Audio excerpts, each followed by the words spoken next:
좋은 아침입니다. 아침의 하나의 뉴스 종합 비타민 아침의 매일경제 김우미입니다. 오늘의 일면 같이 들어가 보실까요? 매일경제입니다. 내년 최저임금 업종별 차등 적용 무산입니다. 어제 최저임금위 회의가 있었습니다. 근데 이 회의에서 이 업종별 차등 적용 문제를 표결에 붙였는데 결국 부결됐다. 그래서 업종별 차등 적용하기로 했었던 요안이 무산됐다라는 게 오늘 매일경제 일면입니다. 그러면서 같이 좀 부재로 올라온 게 뭐냐? 식당, 편의점, 택시 부분에 있어서는 경영난이 가중될 수 있다라고 얘기를 했죠. 사실 이 부분은 경영계에서 상당히 얘기했었던 요구사항입니다. 이거 우리 경영난이 가중될 수 있어요. 이거는 사측뿐만 아니라 이 노 측에서도 상당히 노사가 다 힘들 수 있습니다라고 얘기했었던 부분인데 일단 경영계 입장이 좀 더 들어간 것 같다라는 생각이 들죠. 근데 다음 기사 볼까요? 경향입니다. 내년에도 업종과 상관없이 단일 최저임금 적용된다. 약간 결이 다릅니다. 똑같은 내용이에요. 올해처럼 내년에도 똑같이 업종과 상관없이 단일 최저임금입니다라는 얘기인 거죠. 네. 만약에 이 내년에도 올해와 똑같다는 게 문제가 있으면 뭔가 여기에 적용이 됐을 텐데 제목에 반영이 됐을 때 그렇진 않다. 얘기인즉슨 매일경제와 경향이 약간 결이 다르다라는 걸 아실 수 있을 겁니다. 제가 일부러 두 개의 기사 같이 좀 보여드립니다. 다음 기사 볼까요? 한국일보입니다. 김병주, 정신 나간 여 발언에 22대 첫 대정부 질문 파행. 어제 저희가 말씀을 드렸습니다. 오늘 대정부 질문이 열립니다. 근데 여기에서 어떻게 될지 모르겠어요. 최상병 특검안이 올라가서 강행 처리가 될 수도 있어 보입니다라고 말씀을 드렸었습니다. 그런데 최상병 특검법 처리하기 전에 민주당 김병주 의원이 이런 얘기를 했다라는 겁니다. 여기에 국민의힘 의원들도 강하게 반발했죠. 결국 본회의 정회됐고요. 그 이후에 토핑되지 않은 상태로 그대로 자연 산회가 됐다라는 겁니다. 파행으로 끝났다라는 얘기인 건데 지금 본회의 파행, 여야 간 대치 상황에서 빚어진 거라고 볼 수 있겠죠. 근데 다른 곳도 대치 국면이다. 다음 기사를 좀 볼까요? 세계일보입니다. 민주, 검사 탄핵안에 이방탄 반발. 네. 민주당 어제 여기 좀 보겠습니다. 대장동, 백현동 수사 담당자를 포함한 4명의 검사에 대해서 검사 탄핵안을 발의를 했습니다.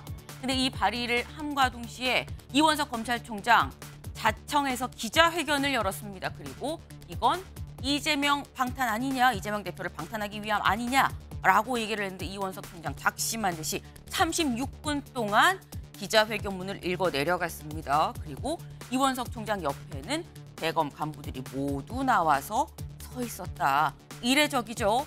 누가 봐도 작심했다라는 생각이 듭니다. 지금 민주당과 검찰도 대치하는 거 아니겠느냐라는 생각이 드는데 민주당, 검찰, 여기에 여야 대치, 결국 일종의 어떻게 보면 약간 정치 싸움 양상으로 지금 다 흘러가고 있습니다. 근데 이런 정치 싸움, 이런 부분도 있다라는 거죠. 다음 기사 보겠습니다.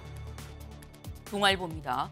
정치 싸움에 방통위 13개월간 7명째 수장이다. 지금 7명째 지금 이 수장이 교체되고 있다라는 얘기예요.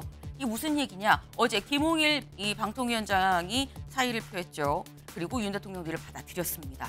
근데 결국 정치 싸움에 방통위장이 13개월, 1년 조금 넘는 기간 동안 무려 7명째 바뀌고 있다라는 겁니다. 네. 7개월 만에 또 비정상 1인 체제로 가고 있다라는 건데 동아일보 제목에서 느껴지죠. 13개월 동안 7명째 바뀌는 게 맞는 거냐라는 비판이 같이 담겨 있습니다. 다음 기사 볼까요? 조선일보입니다. 역주행차 가속 페달 90% 이상 작동. 누가 한 얘기냐? 경찰이 한 얘기입니다. 어제 저희가 전해드렸었죠. 시청역 앞에서 있었던 참 안타까운 그야말로 참사입니다. 9명이 숨지고 4명이 다치는 큰 이 서울시청역 앞 차량 불진 참사인데 지금 이게 어제 저희가 말씀드렸던 거는 급발진을 지금 가해 차량에선 주장을 하는데 이게 급발진인지 본인 과실인지 모르겠다. 알 수 없다. 아직 조사 결과가 나오지 않았다라고 말씀을 드렸습니다. 그런데 경찰이 뭐라고 얘기를 했느냐. 전자기록을 토대로 볼 때 사고 직전에 가속을 한 걸로 보인다. 국과수에 그래서 국과수가 급발진 여부를 감식을 지금 시작을 한 상태입니다. 일단 뭔가 90% 이상 가속 페달을 작동했다는 거, 쉽게 해서 풀 엑셀을 밟았다라고 얘기를 보통 하죠. 이게 맞다면 또 다른 양상으로 사건이 좀 진행될 수 있겠다라는 생각이 듭니다. 이 얘기는 저희가 잠시 뒤에 대담으로도 좀 짚어보겠습니다. 다음 사진 기사 볼까요? 네, 비가 주룩주룩 오는 광화문 사거리입니다. 정말 어제 중부지방은 앞이 보이지 않게 내린다라는 말이 딱 들어맞는 그런 상황이었었어요. 우산을 쓰나 안 쓰나 똑같더라라는 얘기가 나왔었습니다. 그만큼 비가 정말 많이 왔었는데 지금도 일부 지역은 아마 비가 좀 부슬부슬 오고 있을 거예요. 근데 이 비 대체 언제까지 오냐 궁금하실 수 있습니다. 이 비 다음 기사를 같이 볼까요? 오늘 낮 잠시 그칩니다. 근데 오늘 낮에 잠깐 그쳤다가 내일 또 장맛비가 옵니다. 아니 뭐야, 오늘 그쳤다가 왜 다시 내일 오는 거야? 내일 오는 장마는 새로운 장마다. 여길 보겠습니다. 4일에는 새로운 장마 정선이 형성되면서 수도권, 강원도, 경상권 최고 20mm, 충청권, 전라권 최고 40mm의 비가 내리겠다. 일단 비가 오는 양 자체는 이번 장마 전선보다는 조금 좀 덜한 것 같긴 한데 이번 비들이 다 특징이 그거죠. 한꺼번에 왁 쏟아지고 갑자기 쨍쨍하기도 하고 또 그치는 그런 상황입니다. 단시간에 많이 내리다 보니까 피해가 더 클 수도 있다라는 거 때문에 긴장을 늦추시면 안 되겠다라는 말씀을 같이 좀 드립니다. 네, 아침의 매일경제 뉴스 종합 비타민 언제나처럼 TV로 크게 보시다가요. 궁금한 점은 유튜브 댓글 남겨주시면 같이 좀 얘기를 해보겠습니다. 오늘 함께해 주실 분들 소개합니다. 안녕하세요.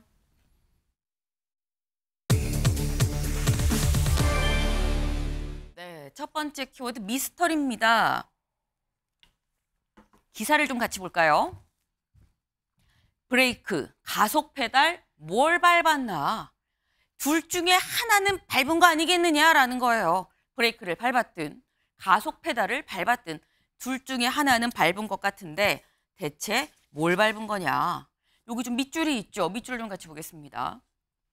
경찰 관계자는 CCTV 영상과 블랙박스, 목격자 진술 등을 토대로 이 사고 당시에 이 차가 브레이크를 밟지 않았던 것으로 추정을 한다. EDR, 자동차용 영상 사고 기록 장치를 얘기하는 거예요. EDR을 보면 사고 직전에 차 씨가 가속 페달을 90% 이상 밟은 걸로 보인다라고 얘기를 했다라는 겁니다.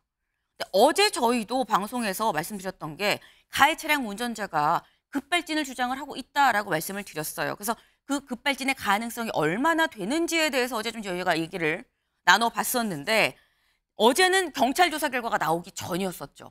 하나도 나오기 전이었었습니다. 때문에 이 가해 차량의 진술만 갖고 얘기를 한 건데 경찰 얘기는 지금 최수영 의원님, 운전자가 풀엑셀 밟았다는 거 아닙니까? 그렇습니다. 지금 뭐 가해자는 그러니까 지금 사고를 낸 분은 네. 자기가 어쨌든 이게 그 주차장을 빠져나올 때부터 그런 징후를 느꼈다고 얘기를 했는데 그건 지금 본인의 주장일 뿐이고 이미 주차장을 나올 때부터 거의 그 말하자면 그 속도가 주행이라고 볼 수 없고 비행에 가까운 속도였다라고 이제 많은 목격자들이 얘기를 하고 있고 네. 실제 지금 경찰 조사에서도 풀 악셀을 밟은 걸로 그러니까 오인을 했을 가능성이 좀 높다고 보는데 본인은 이제 그것을 말하자면 브레이크를 밟았다고 자꾸 생각을 하지만 실제로는 어떤 말하자면 역주행 상황이 들어섰기 때문에 공황 상태가 오거나 너무 놀란 나머지 자기 인지 능력에 이제 문제가 생기면서 그렇게 이제 혼선을 빚을 수도 있겠다. 물론 이제 이게 이제 그 국가수로 넘어갔기 때문에 한두 달 정도 소요되는 이제 그 시간이 걸리면 나오겠습니다만은 네. 저는 어쨌든 이걸 피해자의 그 가해자의 주장은 있습니다만 그럼에도 불구하고 이거를 그 말하자면 급발진으로 보기에 좀 무리가 있는 정황들이 많고 어찌 보면은 경찰 조사 결과에 지금 신뢰를 우리가 담을 수밖에 없어서 그쪽으로 조금 무게를 좀 중심을 가야 되지 않을까 저는 그렇게 봅니다. 네. 지금 말씀처럼 아직 뭐 명확하게 급발진이 아니라 본인 과실입니다라고 딱 확정해서 발표가 나온 게 아닙니다. 지금 이제 국과수가 감식을 하고 있는 상태예요. 다만 이 사고 기록 장치만 봤을 때는 이 장치를 봤을 땐 여기 나온 기록상으로는 글쎄 브레이크를 밟은 것 같지는 않고 오히려 엑셀을 훨씬 더 길게 밟은 거 아니겠느냐라는 지금 그런 얘기가 나오고 있는 건데 운전자는 급발진을 주장을 하고 있다고 말씀을 드렸죠. 다음 기사를 좀 이어서 볼까요? 운전자 급발진 주장에 전문가 속단 이르지만 가능성 작아. 앞부분도 중요합니다. 속단은 이르지만 하지만 가능성은 급발진일 가능성은 좀 작은 것 같습니다. 라고 전문가들이 얘기를 하고 있다라는 거죠. 여기를 좀 보겠습니다. 염건웅 이원대 경찰소방행정학부 교수. 한국의 급발진 사고 사례를 많이 봤지만 이번처럼 차량이 정지하는 경우는 본 적이 없다. 급발진의 경우 운전자들이 사람을 치는 걸 피하려고 하는 모습도 영상에선 보이지 않는다라고 얘기를 했습니다. 더불어서 김필수 대림대 자동차학과 교수, 차량 진행이 5초에서 6초 만에 짧게 끝나는 경우는 급발진이라고 판단하는데 좀 유보적입니다라고 얘기를 했습니다. 지금 전문가들은 이거는 글쎄 급발진이라고 보기는 좀 가능성이 작아 보인다. 아니다. 급발진이 아니다라고는 아니에요. 가능성이 좀 작다라고 얘기를 하고 있습니다. 그러면서 덧붙이는 게 무슨 얘기냐. 이호근 대덕대 미래자동차학과 교수, 차량 후면등이 깜빡였는지 쭉 켜져 있었는지를 좀 확인해 볼 필요가 있다. 왜냐하면 깜빡깜빡했다면 긴급 제동장치가 작동을 했지만 운전자가 계속 가속 페달을 브레이크로 착각해서 쭉 엑셀을 밟아서 앞으로 나갔다고 봤을 가능성이 있기 때문에 요 후면 등을 좀 잘 봐야 된다라고도 지금 얘기를 하고 있습니다. 지금 저희가 쭉 전문가 3명의 얘기를, 지금 기사 속에 들은 전문가 3명의 얘기를 봤는데 이 셋 중에 한 명, 염건웅 교수님, 염 교수가 이런 얘기를 했어요. 뭐라고 얘기했는지 제가 들어볼까요? 네, 교수님이란. 다만 제가 말씀드렸던 것은 네. 급발진 가능성이 좀 적어 보이는 부분이 차량이 마지막에 제동을 했고 정지를 했다라는 그 부분 때문에 그렇고요. 그러니까 처음에 역주행으로 진입을 해버렸기 때문에 당황한 운전자가 브레이크 페달과 가속 페달을 헷갈려서 이 당황한 상태에서 뭐 가속을 더 했을 가능성도 존재하거든요. 네. 길을 처음에 잘못 들고 너무 당황해서 거기에서 브레이크와 엑셀을 구분을 못하고 엑셀을 밟았을 가능성도 있지 않겠느냐, 가능성을 지금 얘기를 한 겁니다. 근데 지금 이게 당황해서 그게 과실로 이어졌다라는 얘기인 건데 사실 이동석 의원님, 네. 이 길이 진짜 복잡한 길이긴 하거든요. 가면 운전자 입장에서는 약간 속 터지는 길이긴 하면 여기서 여기 가는데 한참 돌아가야 되는. 근데 그 길을 잘못 들어서 당황했을 가능성 어떻게 보십니까? 충분히 가능성 있다고 저는 생각합니다. 그리고 이 과거에 이런 사례도 종종 발생했다고 해요. 이 도로 같은 경우에. 역주행이 다수 발생한다거나 그런 것들이 발견됐기 때문에 운전자로서는 상당히 이런 거에 대해서 당황했을 가능성이 높다. 하지만 이게 지금 밝혀진 사실은 뭐 과거에 이제 며칠 전에 계속해서 운전 횟수가 굉장히 늘었고 시간이 굉장히 운전을 많이 했다고 하는데 그것들이 참고가 될 만한 사안인지도 한번 살펴봐야 될 것 같고요. 사실 이게 고령 운전자이지 않습니까? 이게 68세로 지금 보도에는 나오는데 지금 이게 문제점이 되는 게 지금 한국은 75세 이상을 고령 운전자로 지금 상황을 인지하고 있는 것 같아요. 네. 지금 뭐 미국은 주마다 다르지만 지금 미국 같은 경우는 70세를 고령 운전자로 보고 있습니다. 영국, 뭐 호주 같은 경우도 지금 다수 그렇게 하고 있는데 이게 노인 사회에 있어서 고령 운전자로 분류할 것인지 아닐지 이게 사회적 이슈가 될 것 같아요. 이분들을 주기적으로 관리 감독을 할 것인지 아니면 노령회사에서 그 연령대를 낮춤으로써 이 노령분들께서는 가장 불만이 이거라고 합니다. 이게 면허 갱신을 하는데 이게 돈을 자체적으로 부담해야 되는 거예요. 네. 그러면 국가에서 나서서 3년마다 이거를 갱신을 해야 되는데 그 비용을 대납을 해준다든지 그런 불만을 좀 더 완화해주는 그런 사회적 합의가 이루어야 되지 않나 저는 그렇게 생각을 합니다. 지금 말씀은 고령 운전자들이 더 운전을 하게끔 장려를 해야 된다라는 취지로 들리기도 하고요. 네. 또 한편으로는 어쨌거나 고령 운전자들의 좀 뭔가 정부 차원의 관리가 필요하다라는 얘기도 들리기도 하고 살짝 복잡하긴 한데, 네. 일단은 고령인 점도 같이 좀 고려를 해야 되는 거 아니겠느냐라는 말씀을 하셨어요. 다만 또 시중에서는 뭐라고 얘기를 하느냐. 이걸 고령 여부를 따질 일이 아니다. 왜냐하면 베테랑 운전사다. 직업 자체가 운전인데 이걸 고령을 붙이는 게 맞느냐라는 얘기도 같이 나옵니다. 여러 가지 얘기가 나오는 얘기 중에 하나다라는 말씀을 드리겠습니다. 네. 근데 지금 나오는 얘기는 이거예요. EDR 이 기록 장치로 봤을 때는 90% 이상 가속 페달을 밟았다라고 얘기를 했죠. 다음 기사를 좀 이어서 보겠습니다. 네. 180m 거리를 빠른 속도로 역주행했고 11명을 1초 만에 덮쳤다라는 거죠. 네. 지금 가속 페달이 뭐 본인이 밟았든 아니면 뭐 급발진으로 해서 기계 이상이든 간에 어쨌거나 밟아서 역주행을 굉장히 빠른 속도로 했고 1초 만에 무려 11명을 덮쳤다라는 겁니다. 네. 이게 지금 너무 속도가 빨랐다라는 거예요. 그 거리에서 이 가기에는 이례적으로 너무 속도가 빠르긴 했다라는 건데 여기에 대해서 이 가해자라고 지금 현재 추정이 돼. 가해 차량 운전한 사람, 이 가해자는 뭐라고 얘기를 하느냐 이렇게 얘기를 합니다. 이건 100% 급발진이다. 브레이크를 밟았으나 차가 말을 듣지 않았다. 호텔 생사를 마치고 나오고 차가 평소랑 이상하다고 느꼈다. 내가 평소에 운전을 오래 했는데 모르겠느냐. 내가 현재 시내버스 기사다. 내가 딱 타서 보니까 차가 평소랑 좀 달랐고 느낌이 달랐다. 이건 급발진이다. 라고 얘기를 하고 있습니다. 근데 이걸 보면 또 이 가해자 말도 어느 정도는 또 납득이 가요. 40년 운전 베테랑. 그러니까 나는 이쪽엔 내가 전문가인데 내가 느끼는 감이 있지 않느냐. 감이 있었다라는 얘기예요. 이거는 그럼 급발진으로 봐야 되냐라는 겁니다. 장현주 변호사님. 그렇죠. 사실 우리가 급발진이 의심되는 사고에 있어서 우리가 아직까지 그 현재 민사소송상에 급발진이 인정된 사례가 한 건도 없거든요. 그만큼 급발진 여부를 밝히는 것 자체가 현행법상으로 굉장히 어렵고 난해한 문제이기도 합니다. 네. 그렇기 때문에 EDR, 사고 기록 장치를 분석하는 것만으로 급발진인지 아닌지 여부에 대한 의문이나 의혹이 완전히 풀린다라고 보기는 어려울 것 같아요.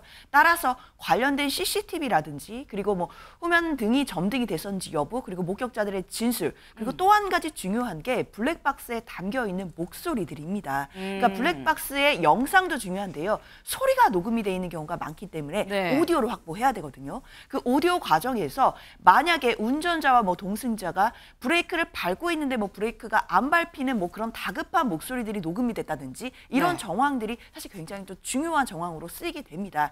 따라서 지금은 EDR뿐만 아니라 뭐 블랙박스에 그 녹음된 소리라든지 여러 가지 정황들을 다 놓고 분석을 해야 될 것으로 보이기 때문에 지금 당장 급발진이다 아니다 이거를 뭐 결론 내기는 어려울 겁니다.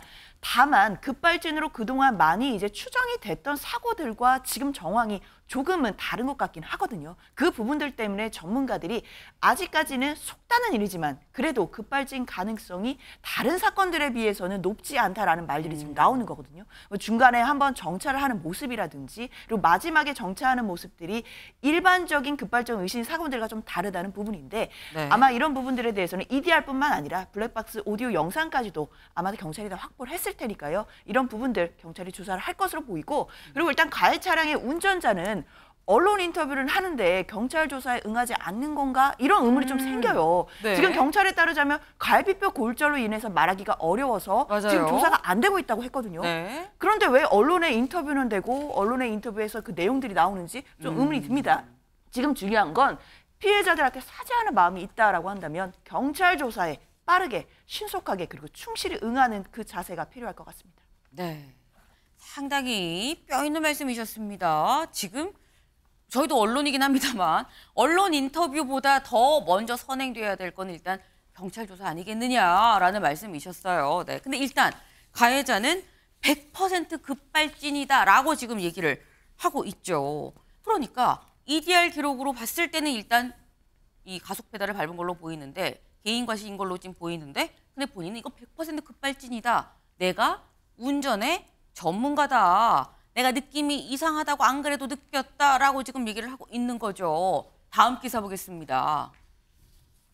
무사고 버스기사의 일방통행로 과속 역주행 미스터리. 미스터리다라는 거죠. 대체 왜? 네. 이 가해자의 직업이 버스기사다라고 본인이 직접 밝혔습니다. 근데 그냥 버스기사도 아니고 무사고 버스 기사였다라는 거예요. 여기를 보겠습니다. 직장 관계자들이 뭐라고 얘기를 하냐, 이 동료들이.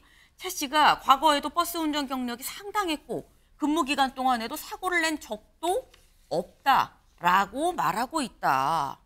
그냥 버스 기사도 아니고 무사고 버스 기사고 버스 운전 경력이 40년이 되는데 그럼 이거를 정말 본인 과실로 봐야 되느냐. 심지어 역주행을 한 이 사례를 이걸 보면 주원규 의원님. 네.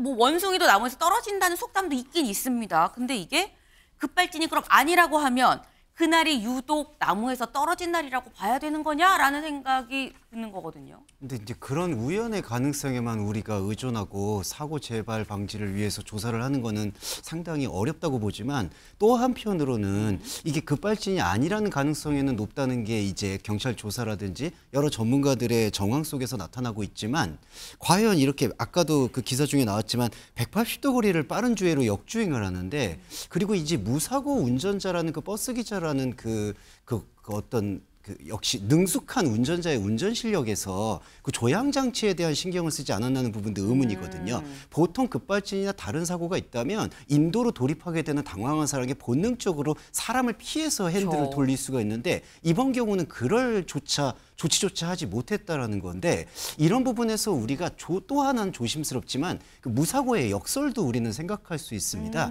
이 보통 베테랑 운전자라고 생각하시는 분들이 자신에게 예측하지 못한 상황이 닥쳤을 때 바로 지금과 같은 일방 통행을 역주행하는 도심 한가운데서의 블랙아웃이 올 수 있는 가능성에 대해서도 한번 생각해 볼 수 있지 않을까. 그러니까 자신의 운전 실력을 이분이 이랬다는 건 아니지만 결코 과신하는 경우에 나타날 수 있는 이러한 우발적 충동 현상도 배제할 수는 없다고 생각합니다. 하지만 어떤 경우에서든 가능성을 열어놓고 저희가 지금 정말 가슴 아픔에 유명을 달리하신 유족분들에게 그리고 앞으로의 이러한 사고 예방을 위해서도 이게 급발진이 만약에 아니다 하더라도 요즘의 전자장피로 인한 그 자동차의 이상 제동 장치에 대해서 다시 한번 점검해 볼 필요도 있고요. 그리고 또 한편으로도 만약에 이러한 사고들이 일어났을 때 우리가 어떠한 재발 방지를 해야 되는지에 대해서 이 유족분들에게 그 소상히 알리고 앞으로의 대책을 마련하는 게 앞으로의 지금 저희의 몫이라고 생각합니다. 앞으로 어떻게 이런 일이 다시 재발하지 않도록 하는지가 남겨준 우리의 몫이다라는 말씀 굉장히 중요합니다. 근데 일단은 그 대책을 마련하기 위해선 원인이 무엇이냐 여부를 일단 좀 밝혀내야 되는 거겠죠. 그래서 경찰 조사가 좀 진행이 되고 그 논의까지 좀 이어지지 않을까 하는 생각이 드는데 근데 일단 경찰이 어제 뭐라고 얘기했냐면 장현주 변호사님 이게 급발진이든 개인 과실이든 혐의는 바뀌지 않는다라고 얘기를 했어요. 근데 관건은 사실 피해 보상 손해배상입니다. 이게 뭐 사람 목숨이 보상과 배상이 되는 사안이 결코 아니긴 합니다만 그럼에도 불구하고 다들 지금 아빠들이었었거든요. 그러다 보니까 이게 민사적으로는 또 어떻게 되는 거냐 중요해요. 네, 일단은 아마 가해 차량이 보험이 가입이 돼 있을 거고요. 보험으로 일단 피해자들에 대해서 어떤 그런 이제 합의금이라든지 치료비라든지 또는 이제 돌아가신 분들에 대해서도 뭐 보상금이라든지 이런 부분들은 일정 부분 처리가 될 것으로 보입니다. 물론 이제 보험 처리가 된 이후에 또 다른 이제 지난한 민사 소송들이 남을 가능성이 높다라고 보이기는 하는데요. 사실 그렇다 하더라도 지금 앵커 말씀 주신 것처럼 지금 뭐 민사로 뭐 얼마의 억만금을 준다고 한들 뭐 돌아가신 분들이 돌아오는 게 아닌 이상 유가족들 입장에서는 사실 아무 의미가 없을 것처럼 느껴지긴 합니다. 다만 일단 형사적으로는 교통사고 처리법상의 그 업무상 과실치사상으로 지금 입건이 된 상태이고 물론 이제 뭐 급발진인지 아닌지 이 부분은 이제 차차 밝혀지게 되겠지만 일단 입건된 부분 그리고 이 사건이 굉장히 피해가 막중하다는 점에 있어서는 피해자들과 전체적으로 합의가 된다라고 하더라도 사실 형사처벌은 피하기는 어려워 보이고요. 아마 수사 단계에서 지금 경찰이 구속영장 청구까지도 지금 검토를 한다라는 보도가 이어지고 있거든요. 실제로 구속영장이 신청될 가능성은 저도 높다라는 생각이 좀 듭니다. 아마 그 정도로 지금 사건의 피해가 너무나 막강하고 막중하기 때문인데요. 그런 부분들 생각한다면 형사적인 책임도 당연히 져야 될 것이고 민사적으로도 일단은 보험 처리가 되겠지만 그 이후에 보험사로부터 구상 청구라든지 이런 부분들은 얼마든지 남아있다라고 봐야겠습니다. 일단 형사적인 부분도 형사적인 부분이고 민사적인 부분도 상당히 좀 이 가해자 입장에서는 부담 굉장히 큰 금액으로 다가올 수 있을 것이다라는 말씀을 하셨어요. 큰 책임을 져야 될 것이다라는 말씀을 하셨는데 일단 이 가해 운전자 경향 사면 좀 같이 볼까요? 네, 가해 운전자 일단 40년 운전 경력 버스기사입니다만 경찰 교통사고 특례법 위반 혐의로 현재 입건이 돼 있습니다. 입건이 됐다는 건 경찰이 이 사안을 사건으로 인지하고 조사를 하겠다라고 얘기를 하는 거죠. 그리고 아까 장 변호사님 말씀처럼 구속 가능성도 상당하다라고 말씀을 하셨어요. 지금은 갈비뼈 골절로 인해서 병원에 있어서 그럴 수 없습니다만 일단 구속 가능성도 상당하다라는 겁니다. 근데 경찰은 한국 이면 보죠. 네, 일단은 이게 급발진인지 아닌지 본인 과실이 있는 건지 없는 건지 있다면 얼마나 되는 건지를 알기 위해서 경찰 급발진 가해자 주장일 뿐 차량 감식 의뢰. 네. 가해자의 주장일 뿐이다 때문에 직접적으로 과학적으로 차량 감식을 이제 의뢰를 한 상태입니다. 의뢰 결과가 어떻게 나오느냐에 따라서 얘기가 좀 또 다르게 진행이 될 수 있을 텐데 근데 이게 사실 기소가 되고 뭐 재판으로 지나가서 결과가 나오기까지는 굉장히 좀 지난한 시간들이 있을 거예요. 이게 뭐 재판이 뭐 1심만 하고 끝나는 것도 아니고 3심까지도 갈 수 있는 거고요. 근데 그러다 보면은 아까 잠깐 얘기가 나왔습니다만 최수영 의원님 지금 다 이 숨진 다 가장들이 상당히 많이 포함이 돼 있었었거든요. 그런 게 이게 어떻게 뭐 시, 뭐 정부 이 행정당국 차원에서 추가적으로 좀 도움이 줄 수 있는 부분은 없는 것이냐. 그러니까 저도 이제 그 생각을 했어요. 왜냐하면 이제 이게 물론 이제 그 법에 따라서 이분이 갖고 있는 이제 과실에 따라서 이제 배상 비율이 정해지고 재판 결과에 따라 나오겠지만 사실 지금 이 생떼 같은 이제 저 목숨을 잃은 이분들이 대부분 공무원, 그다음에 은행 직원 그리고 사실은 그 사연을 들어보면 더 가슴이 아파요. 그러니까 이분들이 이제 한 집안의 가장일 뿐만 아니라 실질적으로 앞으로 살아서 이 가족을 부양해야 되고 또 갈 길이 멀어서 일종의 이분들이 어떤 가족에서의 그 같은 지위를 생각한다 그러면은 돈으로 환산할 수 없는 그런 게 될 거예요. 이제 그리고 일단 가족들은 지금 유족들은 너무 큰 슬픔에 있기 때문에 저는 뭐 대통령께서도 여기에 대해서 이 사고에 대해서 최만전을 다해서 하라고 얘기를 했던 것처럼 전 서울시 그다음에 그 해당 기관들 여기 사고 당시 기관들 그다음에 이제 할 수 있는 이제 뭐 보험사들은 같은 경우에는 나중에 구상권을 하더라도 선지급한다든가 뭐 이런 좀 그 선제적 조치들을 통해서 일단 이게 금액적으로는 위로가 되지 않는다 하더라도 이분들의 생계라든가 삶에는 흔히 말하자면은 뭐 앞으로 이제 고민이 안 되도록 일단 그런 데 대한 안정적 처우에 대한 부분들은 조금 우리가 선제적 조치를 할 필요가 있겠다라는 말씀을 드리고 저는 어쨌든 이런 부분들은 우리가 사실 이걸 느끼는 트라우마가 뭐냐면은 어떤 참사도 내 주변에서 일어날 수 있다는 일종의 참사의 일상화. 이런 것들이 지금 우리에겐 굉장히 심리적 트라우마거든요. 그러니까 이게 남의 일이 아니고 내 일이 될 수 있다라는 그런 생각이 있다 그러면 여기에 대해서는 저는 사회적으로 막 온정을 모아준다 이런 차원이 아니라 여기에 대해서는 이제는 이것도 하나의 제도화하는 방법들도 우리가 이 차제에 고민해 볼 필요가 있겠다는 말씀을 드리겠습니다. 오늘 이제 주옥 같은 말씀들이 많이 나옵니다. 네. 이런 참사가 일상화될 수 있는 이런 상황들이 지금 있죠. 실제로 벌어지고 있습니다.